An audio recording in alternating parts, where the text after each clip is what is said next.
let's get something straight. This is a great truck. The process of buying this truck and modding it has been a complete and utter failure.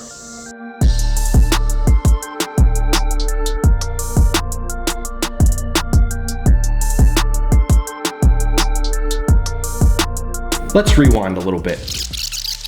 I started this YouTube channel in the early parts of 2020. I had a diesel Colorado ZR2, and that's what the whole channel was formed on. I also had my E36 that I was working on here and there, but the Colorado ZR2 was the main focus.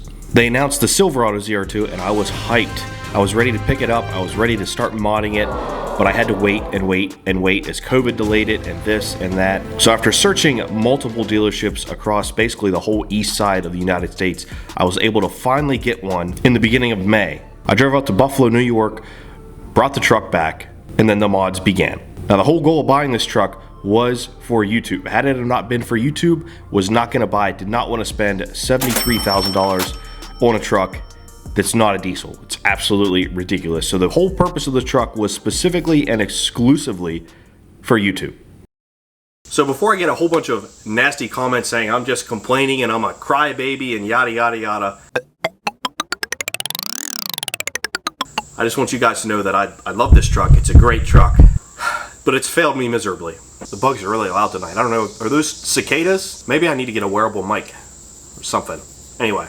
I started this channel with my diesel Colorado ZR2, and before that I had an 03 Crew Cab Duramax, LB7 was a manual, and before that I had an 01 Duramax, and before that I had an S10 ZR2, and before that I had a 94 lifted 1500 Silverado.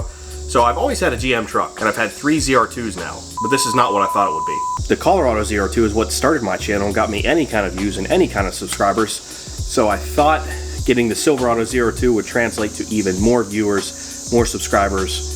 It would take my channel to a new level. Well, it didn't. It's kind of done the opposite. I made the assumption that a brand new Silverado ZR2, a model that's never been out before, would just get tons and tons of views. I thought it would be like when, you know, the new Raptor comes out or the new TRX or anything like that. But it's been the opposite. My views, while they started off decent, not as good as I'd hoped, but still decent, they basically just gradually been going down and down on the Silverado ZR2. The views just aren't there. To be honest, guys, it's really not worth my time or money to own this truck anymore. Now, I'm not going to say I'm putting it for sale. I am actively looking for a replacement. So my Colorado ZR2 was $38,000, which equated to roughly a $600 a month payment for that truck. So when this truck came out and the price was sky high, ridiculously high for what it is, I thought, okay, well, I said I'm going to get it. I told my viewers I'm going to get it. I'm still going to get it. It's still going to be a sweet truck. So I got it. Well, my $600 a month payment on my Colorado went to over an $1,100 payment on the Silverado. And I thought that would be all well and good because I'm like, okay, my payment's going to double, but maybe my subscribers will double. Maybe how much I make per month with YouTube will double. Yeah, none of that's happened. I really only had to make about $500 more with YouTube. That hasn't happened at all. The amount that I make with YouTube has been basically flatlined as far as this truck goes. It did not gain me anything. So basically that means the process of buying this truck and modding it has been a complete and utter failure. Now, whereas the Porsche, on the other hand, I thought it might be a good purchase for YouTube, but it's actually doing way better than I thought. I've got a couple of videos approaching 100,000 views. I'm getting like at least 30,000 views per Porsche video. And that's what I thought I would get with the Silverado ZR2, but no. My last couple videos, I think one is like at 5,000 and one is like at 7,000. It's not good. So if you guys saw, I did a poll on Instagram and I also did a poll on YouTube about getting rid of this for another Duramax. Now, to be fair, when I had my LB7 Duramax, my manual, the views on that were terrible, but then again, my videos weren't nearly as well put together back then. So maybe that had something to do with it. But on Instagram and YouTube, it was very, very similar numbers. Basically, 65% of you said, get rid of the ZR2, get a Duramax. And 35% of you said, keep the ZR2 and keep modding it. Pretty clear cut to me. Now, I had been in talks with Fiberworks Fenders. I'd been in talks with Dirt King to do a full wide body long travel on this truck. I'm sure some of you guys know how much that stuff costs, but you're looking at basically all said and done $20,000 for a proper wide body long travel Silverado ZR2. And that is a lot of money, but when I first got this truck, I was like, okay, well, my views are going to be up here. My revenue from YouTube is going to be up here. My subscribers are going to be up here. I can justify it. Well, sorry guys, I can't justify it at all. With that being said, I am on the hunt for a replacement for this truck. Now, I have a truck in mind, but I'd also love some comments from you guys if you think I should go a different route. What I really want is a 2015 to 2019 High Country Duramax.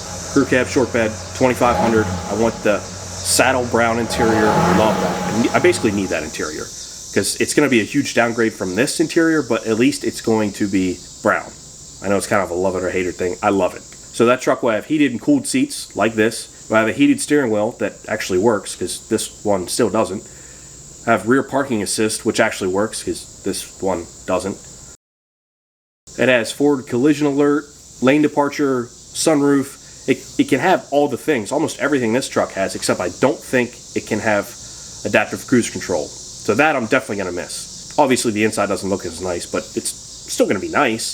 So the long-term plans with that truck would be do some suspension work, probably not lift it, probably level it, whether it be in the front or reverse level in the rear. Some wide forged wheels, probably a different turbo, a different exhaust, some tune work, custom headlights, a bunch of paint match, a whole bunch of stuff like that, which is the total opposite of this truck. So let me know your thoughts, guys. If you have a different vehicle in mind, leave a comment with your thoughts because I'm pretty open, but I definitely want a Duramax. Opinions are always wanted, especially if this is something that I want you guys to like so you guys watch it as much as the Porsche. Could you please? And also, this comes down to me finding the right truck and having a dealership give me the right amount of money for this truck. Because let's face it, this truck is essentially brand new. So if I can get rid of this, a $73,000 truck payment, and get a $50,000 truck payment, that would be beneficial to me, for sure.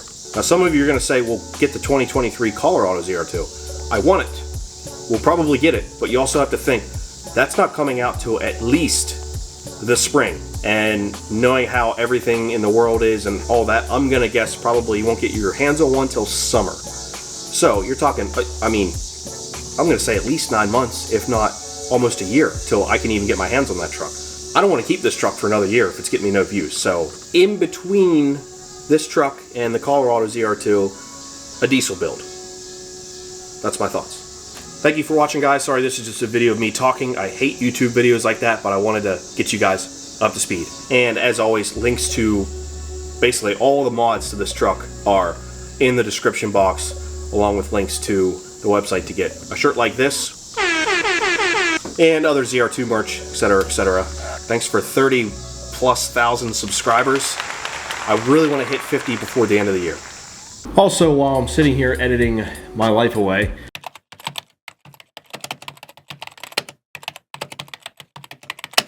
I just wanted to give a special shout out to a couple of the sponsors on the channel. Yida Motor.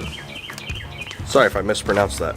They've sent me a tonneau cover. They sent me a tonneau cover that's going on my buddy Evan's truck. That is the compound turbo Cummins. That's coming back to the channel soon.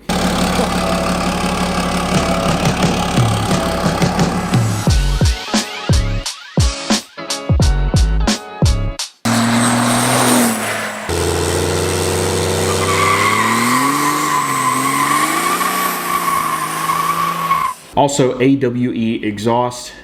Check them out. The exhaust I have on my truck from them is just downright amazing.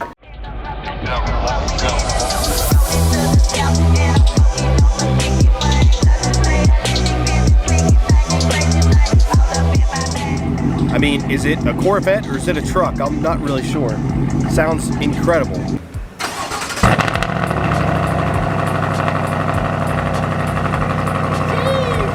You can't get a better exhaust, and it doesn't drone. Also, Boost Auto Parts, who sent out some mods for the fog lights and headlights on the ZR2.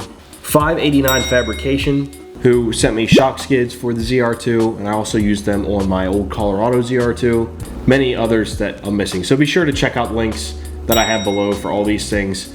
These guys help me out, and they help out other YouTubers as well. These companies are really down to earth, and they're run by a bunch of cool dudes. So check those things out. I'm gonna keep editing away, Probably have a couple hours left. I'm about 5 hours in already. So I'm gonna try to get this done, and then I gotta go work on the Porsche. Because y'all love Porsche videos, and the Porsche needs a lot of work.